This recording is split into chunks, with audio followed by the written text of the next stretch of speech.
Добро пожаловать на урок литературы, на котором не будет учебников и вы точно не заскучаете. Проект Литра создан, чтобы учителям работалось легче, а нам училось интереснее. Литра – это проект, который научит полюбить книги. Кто, как не сверстник, лучше объяснит сюжетные хитросплетения легендарных произведений. Вместе познакомимся с героями романов, повестей и стихотворений. Поищем ответ на известный вопрос: а что же хотел сказать автор? Здесь не будет ни одного учителя, так что выдохните.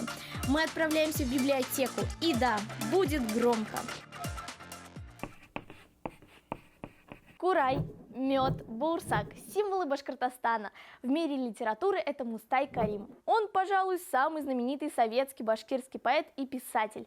Благодаря своему таланту смог поднять на новый уровень классическую башкирскую литературу. 50 лет, последние полстолетия все-таки в литературе нес какой-то не только нагрузку, но долю признания. И я был счастлив, остаюсь таким. Поэтому мне на прижизненный удел жаловаться нечего. А что будет потом, потомки скажут. Давайте у них спросим. Добрый день.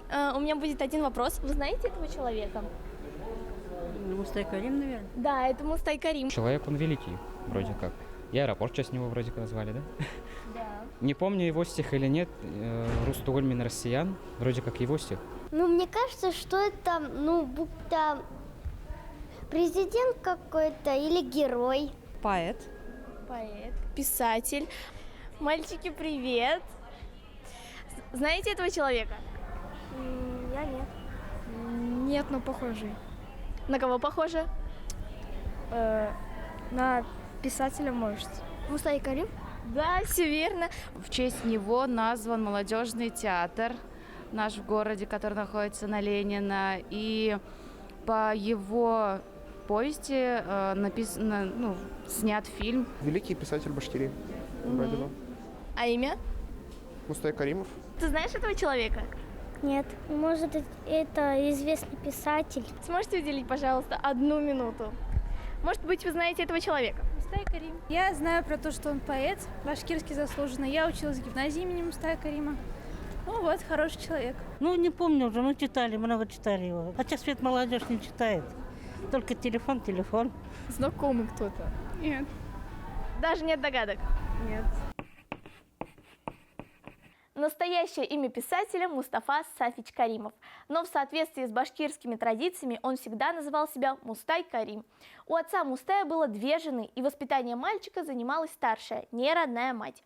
Она увлекательно рассказывала старинные башкирские сказки и легенды. Уже в 6 классе он написал первые стихи, которые были опубликованы в газете «Юный строитель». Всем привет, друзья мои! На повестке дня у нас произведение Мустая Карима «Таганок». Давайте обсуждать. Отвечаем честно, все ли читали от начала до конца? Да. Безусловно. Конечно. Верим. А ты ли читала до конца? Конечно. Интересно. Я читала Хорошо. до конца, да. Ну так тогда начинай беседу. Да. Расскажите вообще свое мнение об этом произведении. Понравилось оно вам? Какие эмоции у вас от него возникли? Слушайте, мне очень понравилось это произведение. Анастасия Бурмистрова, ученица 9 класса школы номер 17. Мечтает работать телеведущей, в свободное время читает книжки, но преимущественно современную литературу. Я его читала довольно давно, а также я смотрела экранизацию. Прекрасный фильм, ребята, и даже виделась с актерами. Это вот у тебя карточка, да, лежит? Да. Тут еще есть автографы, поэтому вы можете мне, конечно, позавидовать. Можно зависть твою в руках подержать? Конечно. Дашка, смотри. Я хочу напомнить, что у нас обсуждение книги, а не Да, фильма, но да? все же Если вы забыли. Поэтому... Нет, мы не забыли. Ключевая мысль произведения «Таганок» – это, конечно же, дружба между ребятами. Никита Дорофеев, ученик 9 класса Республиканского инженерного лицея-интерната. Он занимается верховой ездой, но пророчит себе будущее не в спорте, а в журналистике. Как они строят свои взаимоотношения. Айдар, Габдулла, Якуб и Вазир. Прекрасно прописано. У них она и вправду такая очень интересная, очень насыщенная, и мне кажется, что подростки сейчас все-таки тоже так дружат, и, возможно, бывают и какие-то предательства, вот как мы увидели, там Вазир украл ножик, да, пастуший. Ну, это не совсем предательство. Я поспорю. Да, это, наверное, не предательство, это, наверное, просто вот не очень хороший поступок. Они же как бы выстроили компанию таких хороших ребят, которые хотят спасти гору в ауле. Дарья Шепелева, ученица 10 класса гимназии номер 121. Она увлекается эстрадными танцами, пишет стихотворения и мечтает работать режиссером телепрограмм. Ну, они должны были совершать хорошие поступки, а тут Вазир украл, получается, ножик, и они сразу как бы от него отодвинулись и взяли в себе команду Якупа. Вот здесь вот я готов с тобой поспорить в том смысле, то, что это произведение, оно говорит о дружбе. Да? Это в первую очередь не дружба просто между людьми, это дружба в первую очередь между детьми. А у детей немного другие взаимоотношения, немного другие как бы у них особенности характера. Руслан Николаев, ученик 11 класса школы номер 97. Руслан обожает театры, ненавидит соцсети и отлично разбирается в истории. Я не соглашусь с тем, что они выгнали его просто потому, что вот он совершил плохой поступок. По-моему, там совершенно, прям очевидно выглядывается то, что он зазнался, просто Габдулла, если я не ошибаюсь. Да, и он как бы решил вожак. проявить свое лидерство таким вот не совсем красивым образом. Они ему сказали: нет, ты уходишь. Они проявили как бы свою...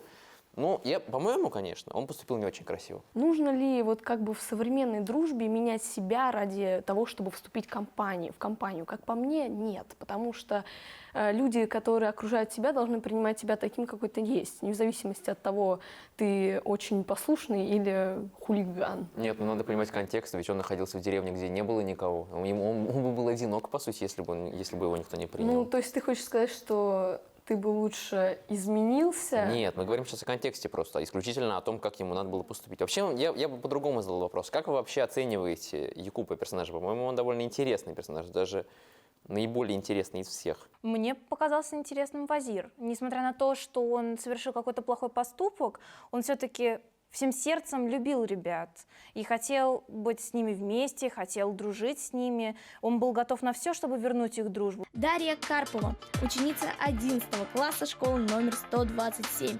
Ее хобби – приготовление десертов и пешие походы. Литература – ее любимый предмет в школе. Ведь вспомните, в дальнейшем он поменял свое отношение вообще ко всему, что происходило в их компании и что они делали. Он искренне хотел спасти гору, он хотел привести в порядок все то устройство, которое царило в ауле. 7-летние дети, они же эгоисты все. Ты представь себе, вот 7-летний ребенок, его выгнали, да? Друзья сказали: мы с тобой больше не дружим. И он будет всячески требовать их дружбы, опять просить их о помощи, несколько раз извиняться. Стыд – это проявление, внешнее проявление совести. Совесть глубже, а стыд проявляется. Поэтому у кого совесть не совсем порядок, у него стыда не бывает. По-моему, Вазир в этом смысле, довольно просто книжно, красиво расписали то, что он перед ними так решил извиниться. То, что красиво, конечно, да. Но ведь в реальности, мне кажется, он бы просто от них отвернулся и начал бы просто всячески пакостить к ним. Вспомните себя в детстве. Это же эгоизм сплошной. Да, я вот в детстве начала бы пакостить. Но это все зависит от человека. Да, это все зависит от человека. и- Я бы наоборот. Его как Вазир отношение к поступила. компании, собственно говоря, если ты будешь ценить очень друзей, осознаешь свою ошибку в этом плане и осознаешь, почему, собственно, тебя, выгнали из компании, грубо говоря, тогда ты можешь делать какие-то действия, чтобы вернуть общение, потому что... Ценить друзья, они его не ценят, например. Тут я соглашусь, опять же. И как ты можешь ценить того, кто тебя не ценит тогда?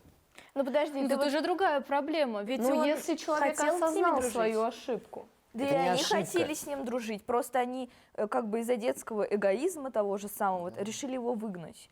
Но на самом деле они тоже скучали по нему. И Таганок же, он же не просто так название, это же как бы такой чугун, который стоит на 3 ножках. И у них было 3 друзей. Но так как они выгнали Вазиры, пришлось им добавить еще 3-го друга. Поэтому я говорю, что вы допускаете ошибку, когда говорите о дружбе, и говорите о дружбе просто между людьми в 6-летнем возрасте, в 7-летнем, то есть это до 10 лет, когда еще дети, да, условно, у них же дружба, она немного другой смысл имеет. Дружба, она не как способ понять других, дружба просто как способ проведения времени. Тебе не обязательно интересоваться личностью другого человека, чтобы с ним дружить. Это просто способ проведения времени. Мустай Карим стал первым в их семье, кто получил высшее образование, поступив на языковой и литературный факультет Башкирского государственного педагогического института. После его окончания в 1941 году Карим должен был приступить к учительской работе, но этим планам помешала война. Она, кстати, во многом определила его творчество. Я же очень рано пришел в литературу. В 1937 году там грустные, печальные события. Но было в 1937 году мне уже приняли в свой круг старших писателей. В 1938 году издалась книга. В 1939 году приняли в Союз писателей. Мне еще не было 20 лет. Отойдем от темы дружбы. И вот Руслан чуть-чуть ранее затрагивал тему лидерства. Как вы думаете, Габдулла вообще правильно поступал? Как он вел себя? Что он носил медаль отца и проявлял тем самым неуважение к своему отцу? Может быть, он не такой лидер, каким кажется? Я соглашусь, потому что он как бы выгнал Вазира, просто показать то, что он тут такой главный, он тут все решает. А по факту Вазир делал даже больше для компании, чем сам Габдулла. Но лидер же не тот, кто больше всего делает. Лидер тот, кто направляет движение, в первую очередь. Да, и тот, кто может сплотить компанию. Нужно оценивать все их поступки в контексте детства, в контексте вот этих детского мировоззрения, потому что мы сейчас пытаемся их поступки перенести в нашу канву, да, и уже с нашей колокольни рассуждать. Это неправильно, потому что все-таки он же не думал, что вот я сейчас, вот бабушка так оттирает эту медаль каждый там вторник вроде бы, и теперь я ее сниму и вот проявлю неуважение. Он же наоборот хотел подчеркнуть свою принадлежность к отцу, потому что в его глазах, в его голове он наоборот как бы подчеркивал свою как бы наследственность, да? Тем не менее, читая это произведение в младшем возрасте, я оценивала его почти точно так же, как и перечитав вот перед тем, как мы сейчас собрались обсуждать его. Мне кажется, что все-таки ребенок должен понимать, что он делает, и для кого он делает, и как он это делает. Все-таки должны быть какие-то нормы или установки, которых он должен придерживаться так или иначе. Ведь это нормы общества или нормы, которые приняты у них среди друзей. Он должен соответствовать, как стремился соответствовать им Якуб. С началом войны Мустай отправился в Муром, окончил военное училище связи и в должности младшего сержанта в 1942 году отправился на Брянский фронт. Получив тяжелое ранение в грудь, он в течение полугода проходил лечение в разных госпиталях. Мне повезло. Я сколько раз смерти в глаза смотрел. После выписки Мустай вновь вернулся на линию фронта, но уже в качестве корреспондента военных газет. Встретив победу в Австрии, Карим вернулся на родину, где с головой окунулся в творчество. Мне хочется спросить у вас, вы не считаете ли, что в этом произведении нет положительных героев? Мне, по крайней мере, не хотелось себя ассоциировать ни с кем из персонажей. А когда ты читаешь, все равно ты ищешь себя всегда. В любом произведении ты всегда хочешь себя ассоциировать с кем-то. Там один действует из принципов эгоизма, один наоборот, вот этот Якуб, почему я сказал про то, что он мне не нравится, потому что он был вначале под влиянием своей матери, потом на место матери просто пришли эти ребята, то есть он не изменился, он просто ровно как был подчинен своей матери, так же теперь подчиняется этим детям. В нем индивидуальности нет и личности просто, он не личностный персонаж. Кстати говоря, и в современных людях очень часто такое бывает, что сначала они вот как раз-таки берут поведение, так сказать, с родителей, с тех, кто его растил, а потом просто подстраиваются компанию друзей. На самом деле мне таких людей жаль. Жаль? Ну да. Они же конформисты. Разве тебя не вызывает жалость то, что они не могут найти себя? Дело, что они не могут найти себя. Ну они а не что им прикладывают делать, усилий, чтобы себя если им найти. изначально Не всегда в нужны детстве усилия, чтобы найти себя. Иногда нужно просто новое направление или новый путь. Но тем не менее, я с тобой согласна. Мне тоже персонажи показались достаточно странными. Прописаны они, конечно, хорошо. Просто ассоциировать себя с ними не хочется. Да, согласна, согласна. Вообще, когда вы мне рассказали про озеро, которое надо спасти, в котором водились золотые и серебряные рыбки, ну... Нет, ты что, это прикольно. В детстве все бы хотели так поступить. Нет, в детстве, да. В детстве было... Дом на дереве, что-нибудь такое. Да. Поход. Блин, я себя слишком взрослый чувствую. Своя компания, там, герой. Палатки пожить. Нет, вы что, это всегда было интересно. Они же не просто так вздумали пойти туда, они же прочитали рассказ рассказ Тимур и его, Тимур и Да, его они команда. вдохновились. Они вдохновились просто рассказом. То есть они просто прочитали произведение, и они как бы решили примерить на себя образы тимуровцев. То есть тут тоже вот эта вот детскость проявляется. Вот вам, пожалуйста, влияние на литературу, на, в принципе, детей, подростков. Ну вот честно, скажите, кто в детстве читал Усичева, прям читал, прям вдумывался в то, что он читает? Нет, я вообще не любила читать. Папа менялся. Я наоборот обожала. Я очень много книг прочитала, но не было таких, которые я прям сидела такая... Гарри Поттер, что ли, вам не тоже. Это понравился? началось, И вдумчивое какой? чтение началось лет с 11, Вот когда ты наверное. становишься старше, вот именно. А единственное, что это там, я не знаю, не пей из лужи. Нет, ну знаете ли, в 19 веке вообще с 4 лет читали вдумчиво. Нет, я говорю о другом. Я говорю о том, что биологически человек может читать вдумчиво и в детстве. Может, но все-таки Биологически может. Но это же зависит от ребенка. Если ты Ребенка нужно заставлять. Ребенок не хочет ничего в детстве. Что значит заставлять, Руслан? Нет, ну в смысле, Мы ребенок ничего не живем хочет в в детстве. современном мире. Знаешь многих современных родителей, они ему дадут гаджет и скажут, вот, Да, пожалуйста. Это неправильно. Тут и дело, Это неправильно, да. Я говорю то, что дети не хотят не Родители развиваться. должны анализировать с ним потом, сидеть и анализировать, потому что любовь к книгам должна проявляться с детства.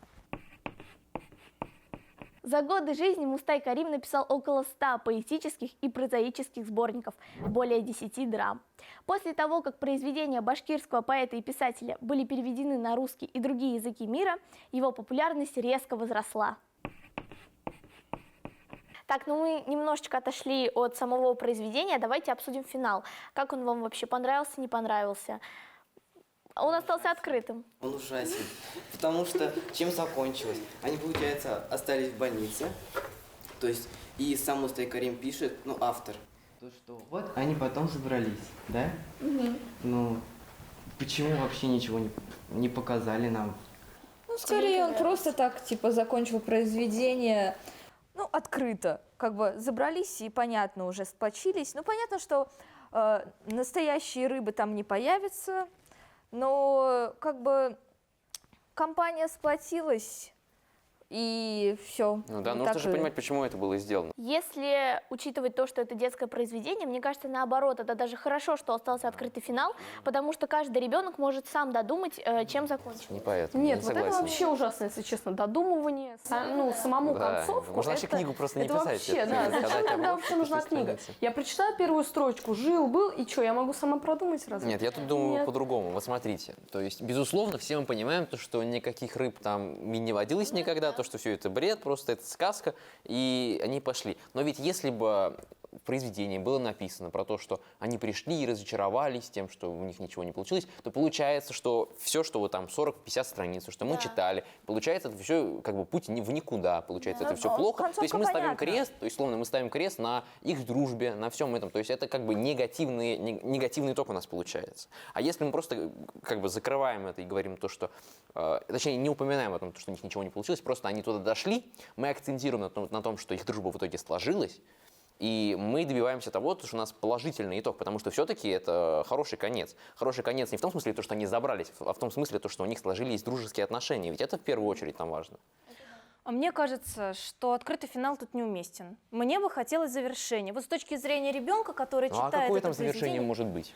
вот знаешь, я, верящая в чудеса, в волшебство, во всю эту сказку, ждала финала, когда их Мустай Карим мог бы столкнуть с реальностью. Они взбираются на гору, видят, что никаких рыб там никогда в помине не водилось, или озеро высохло, но они не отчаиваются. Для них в воображении, в фантазии, в их мире детства все это существует, что для них важно было просто подняться, даже увидеть, и пусть там ничего нет, они вместе. То есть, мне кажется, вот такой финал довольно-таки закрытый, логично. Ну, это слишком сложно. Ну, хотелось бы чего-то глубже. Хотелось бы тогда чего-то глубже, потому что для меня все Ну, как раз плоско, вполне глубоко. Детское произведение. Нет, я не забываю, конечно, что ребенку тяжело это читать, но вот Мне было интересно читать это в детстве. Хорошо, нет, подожди. И сейчас. И я одного и того же жду каждый раз. Но мне, будучи открытым, Всё.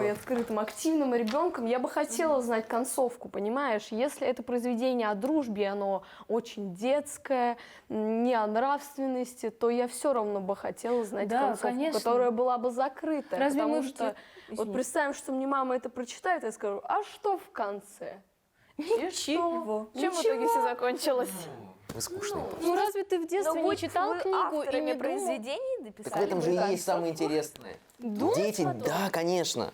Вот тебе прочитали, и Не ты потом каждый ходишь ребенок весь день, будет думаешь, согласен читать блин, как же книгу и интересно. думать. Ну вот да, это же тоже опять, это все зависит от ребенка. Нет, ну в смысле нет. В любом случае, Ну вот подождите. смотри, вот смотри, подождите. ты бы, вот ты когда был маленький, если бы ты прочитал это произведение, то ты бы все закрыл, ой, они друзья, все отлично, все хорошо. А вот, например, другой ребенок, он бы сел, прочитал это и такой, и чё? Чего отличие хорошего произведения от плохого произведения? То, что там в хорошем произведении тебе никогда автор напрямую не говорит, что хорошо, что плохо. Он никогда напрямую не говорит своего замысла. В любом случае, даже в детском произведении. Произведение хорошее отличается от плохого тем, что после него ты думаешь. Ну, извини, В Руслан, любом случае. как много произведений хороших, действительно, классики с закрытым финалом. И оно Нет, тоже подожди, оставляет. нет, я не про закрытый финал. Я тебе говорю о том, что ты после хорошего произведения всегда остаешься с вопросами в голове. Ты всегда о нем думаешь, в любом случае. Если плохое произведение, ты после него, тебе не о чем думать. А мы сейчас говорим как раз-таки о том, что ребенок должен остаться с какими-то вопросами в голове. Он должен остаться с чем-то, он должен подумать А разве после не этого. останется с вопросами в голове, когда он получит закрытый финал? Я просто не понимаю, почему детям нельзя дать то, что они хотят. Да, Они я же дети, соглашусь. они хотят верить в сказку, они хотят дочитать, ура, там рыбки, серебряные, Да, и золотые. тем Они более. добрались, даже если их автор столкнул с жестокими реалиями, что там ничего нет, они должны сплотиться и, ну ладно, давайте И принести другое рыбу. дело Ну, найдем. можно это. Да, почему нет? Ну, с Это же интереснее. Детей-то привлекает Нет, это все неинтересно. волшебство, рыбки. И с другой стороны, я думаю, а вот если бы реализм была же. бы Другой закрытая просто жанр. концовка, то тогда бы не пропало ли это, знаете, волшебство, так сказать. Но я все равно Конечно, за пропало бы. закрытую. Ну, почему Ладно, это? Руслан, мы поняли. Посмертную славу не придет ко мне, потому что из меня не будут делать ни мученика, ни героя. Если я пригожусь на будущее, таком, как есть сейчас, примут. Прилетая в Уфу, вы сразу знакомитесь с Мустаем Каримом. С 2019 года аэропорт башкирской столицы носит его гордое имя, а на каждом билете красуется его портрет и стихотворение о березовом листке. Также его именем названы Национальный молодежный театр, Башкирская гимназия номер 158, одной из центральных улиц Уфы социалистической. В 2006 году было присвоено имя Мустая Карима. В 2017 году улица имени поэта появилась и в Москве, в Южном административном округе. В 2013-м на Уфимской площади перед Дворцом профсоюзов открыт памятник высотой 6 метров. Мемориальная доска с барельефом в честь народного поэта установлена на здании главного корпуса БГУ, где ранее располагался педагогический институт. В 2017 году в Кабардино-Балкарии на главном Кавказском хребте в Чегемском ущелье безымянному пику высотой 3555 метров присвоено имя Мустая Карима. Это произведение было написано более 70 лет назад. Давайте сейчас обсудим актуальность его. Вообще сейчас вот современные дети, современные подростки могут ли прочитать это произведение? Вот как вы считаете? Могут ли или нужно? Ну нужно ли, актуально ли оно? Вот как ты считаешь? Если ты считаешь себя человеком образованным, если ты хочешь, чтобы с тобой было интересно разговаривать, то ты должен прочитать любое произведение, которое входит как бы в классику, да, в любом случае. Если ты при этом осознаешь себя как не просто башкир, а как жителя Башкортостана, в любом случае, даже пусть условно ты не башкир по национальности, ты должен прочитать как бы пласт классики условно, да, то есть Мустай Карима ты должен прочитать в любом случае. Если мы говорим конкретно об этом, ну, безусловно, нужно в том смысле то, что я не знаю, конечно, про себя, потому что в детстве мне не было интересно читать про детей же. Но если ребенку это интересно читать, почему бы и нет? Оно не учит ничему плохому, оно учит хорошему, оно учит там дружбе и всяким приколам. Почему бы нет? Я думаю, оно до сих пор актуально по сей день, потому что такие люди встречаются на нашем жизненном пути, несмотря на то, что это было так давно. И будь то это дети, будь то взрослые, то как бы черты характера, они совпадают. Ну, я думаю, тема дружбы и, в принципе, отношений между людьми, оно всегда будет актуально. Но сейчас миром правит интернет, и индустрия кино, сериалы. Вот, Настя, ты смотрела экранизацию. Как ты думаешь, вот что интереснее, сесть фильм посмотреть или прям книгу прочитать? Касательно, в принципе, экранизации по книгам, я всегда была за книги, потому что в фильмах не открывается то, что открывается в книге. И, соответственно, ощущения совершенно другие. И тут я остаюсь своего же мнения. Фильм — это прочтение режиссера. То есть режиссер Да, прочел книгу да, за тебя конечно. и говорит свое видение. Мне кажется, что если бы ребенок, да без разницы, посмотрел фильм или прочитал, то есть «Таганок», мне кажется, то есть если есть кучка ребят, то они бы тоже создали какой-нибудь отряд и тоже бы нашли какие-нибудь приключения, там, не знаю. Мне кажется, это произведение, оно актуально вообще на любые возраста, потому что когда ты ребенок, у тебя свое видение, ты по-своему это воспринимаешь, тебе, возможно, нравится, не нравится концовка, зависит от ребенка. Когда ты уже взрослый, вот мы как сейчас с вами с ним Если ты хороший подростки, ребенок, тебе понравится концовка. Ну, Причем хороший хороший читатель, Не то- бывает плохих людей, детей. Все хорошие по-своему. И плохие тоже. И плохие тоже по-своему. Все мы не безгрешны. Ребята, спасибо вам большое, что вы пришли. Мы вызвали тут кучу эмоций, обсудили. У нас тут получилось столкновение двух огней. Каждый показал свою точку зрения. Показал, да? Их же показывают точку зрения. Рассказал. Они выражают. Выразил свою точку зрения. Хорошо, Да, спасибо. Руслан, спасибо, что Спасибо. подправил. Буду знать. Ну а вы, друзья, обязательно прочитайте это произведение, потому что оно очень интересное и актуально, я думаю, будет на вообще навсегда. На любые времена. Легендарные строки, которые живут в голове каждого жителя Башкортостана. Взгляни на глобус, вот он шар земной, на нем Башкирия с березовый листок величиной.